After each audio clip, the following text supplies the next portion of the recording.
Samajwadi party की सरकार थी, किस नाम से जानी जाती थी?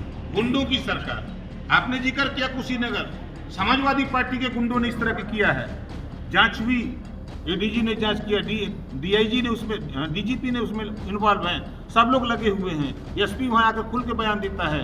जब नाम आता है किसका, राजाराम यादव का, समाजवादी पार्टी का नेता है। अगर इस बात को कहें तब बुरा लगेगा सपा के लोगों को।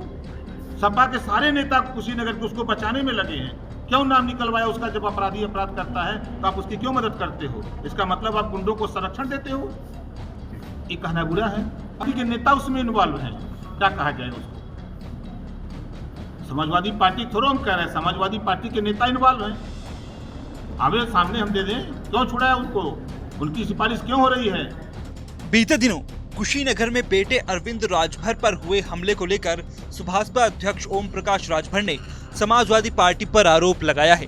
ओपी राजभर रविवार को अंबेडकर नगर में थे, जहां उन्होंने मीडिया से बात करते हुए कहा कि कुशीनगर पडरौना में उनके बेटे अरविंद राजभर पर हमले के लिए वहां के इंस्पेक्टर दोषी हैं। उन्होंने पुलिस पर आरोप लगाते हुए कहा कि इंस्पेक्टर ने हत्या के मुख्य आरोपी का नाम निकाल दिया। समाजवादी पार्टी की सरकार थी, किस नाम से जानी जाती थी? गुंडों की सरकार। आपने जिक्र किया कुशीनगर, समाजवादी पार्टी के गुंडों ने इस तरह के किया है। जांच हुई, एडीजी ने जांच किया, डीआईजी ने उसमें, डीजीपी ने उसमें इन्वॉल्व हैं, सब लोग लगे हुए हैं। एसपी वहां आकर खुल के बयान देता है। जब नाम आता है किसका, राजाराम यादव का, समाजवादी पार्टी का नेता है। अगर इस बात को कहें तब बुरा लगेगा सपा के लोगों को। सपा के सारे नेता कुशीनगर के उसको बचाने में लगे हैं। क्यों नाम निकलवाया उसका? जब अपराधी अपराध करता है तो आप उसकी क्यों मदद करते हो? इसका मतलब आप गुंडों को संरक्षण देते हो। ये कहना बुरा है। अभी के नेता उसमें इन्वॉल्व हैं, क्या कहा जाए उसको? समाजवादी पार्टी थोड़ा हम कह रहे हैं, समाजवादी पार्टी के नेता इन्वॉल्व हैं।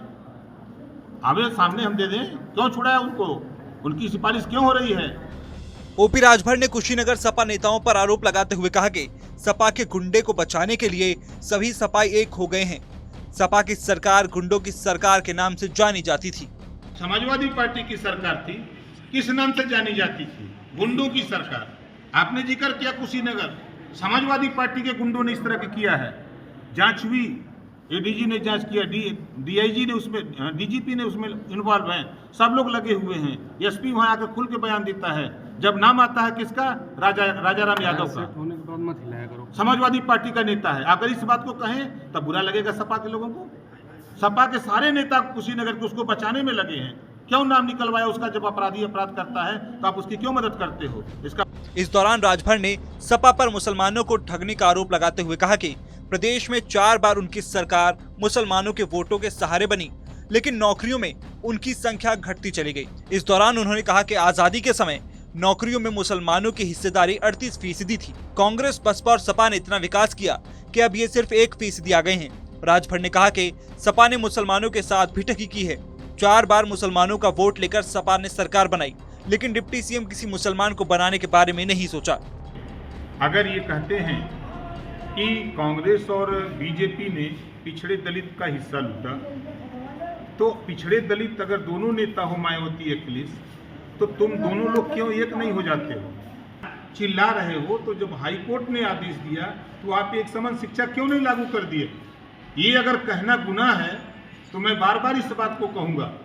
जब 4 बार समाजवादी पार्टी की सरकार थी तो 4 बार के सरकार ने बड़े पैमाने पर 18% वोट मुसलमान दिया।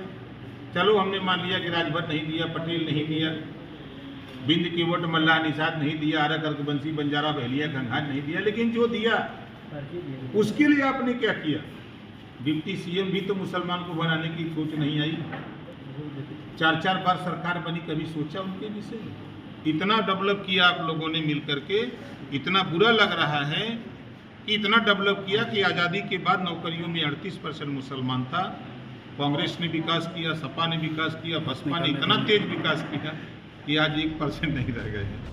इसके अलावा ओपी राजभर ने हाईकोर्ट के आदेश का हवाला देते हुए कहा कि 2013 में हाईकोर्ट ने प्रदेश सरकार को 27% आरक्षण को सभी पिछड़ी जातियों में बांटने और एक समान शिक्षा लागू करने का आदेश दिया था, लेकिन आज दलितों और पिछड़ों के हितैषी बनने वाले अखिलेश यादव ने इसे क्यों नहीं लागू किया?